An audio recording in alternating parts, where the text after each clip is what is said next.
Welcome back to True Crime and Scene. Today, we delve into a haunting case, the West Memphis 3. Picture this: 3 young men imprisoned for the horrific murder of 3 little boys in Arkansas. They were accused of a crime that gripped the nation, propelled by baseless allegations of satanic ritual abuse. But here's the chilling twist: there was no evidence, no eyewitnesses, and not a single body ever found. It all began on May 5, 1993, in the small, tight-knit town of West Memphis. The sun shone brightly as children played, but that tranquility shattered when 3 boys, ages 8, 7, and 8, vanished without a trace. Their names? Stevie Branch, Christopher Byers, and Michael Moore. As panic gripped the community, search teams scoured the woods, desperate for any sign of the boys. Days passed like an eternity. Fear hung thick in the air. Then, on May 6th, something horrific unfolded. The boys' bodies were discovered in a creek, bound and submerged. Shockwaves reverberated through West Memphis. How could this happen? And who could commit such an unspeakable act? Enter Damian Eccles, Jason Baldwin, and Jesse Miskelly, 3 local teenagers known for their eccentricities and love of heavy metal music. In a town steeped in Southern Bible Belt conservatism, they stood out different.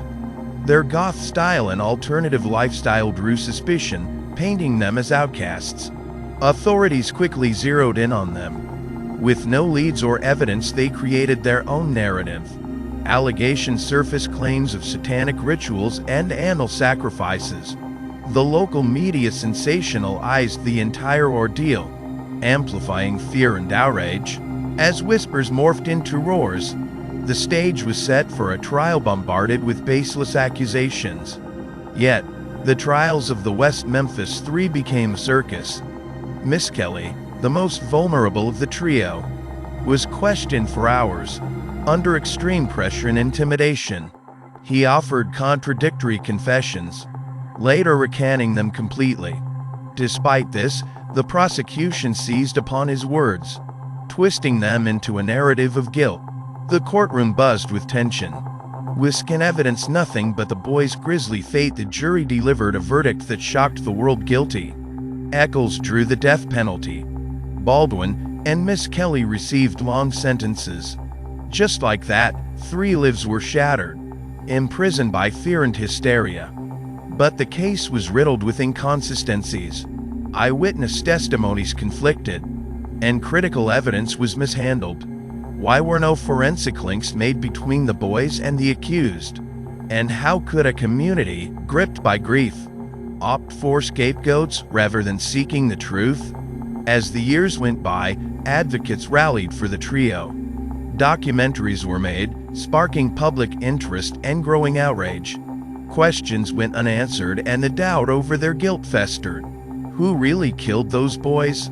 The troubling silence hung heavily over West Memphis. Then came a major twist.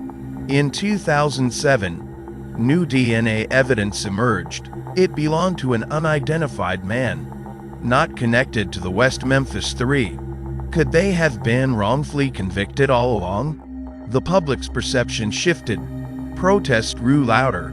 Walls of injustice began to crumble as new witnesses stepped forward, revealing new leads. But just when hope seemed bright, a chilling development arose. A man named Terry Hobbs, the stepfather of one of the murdered boys, became the center of renewed scrutiny.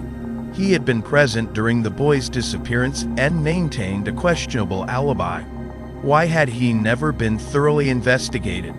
As more evidence mounted against Hobbs, law enforcement launched a fresh probe. The tension ran high. Would justice finally prevail? The community stood at a crossroads. Would they accept the truth, or remain shackled to fear and prejudice?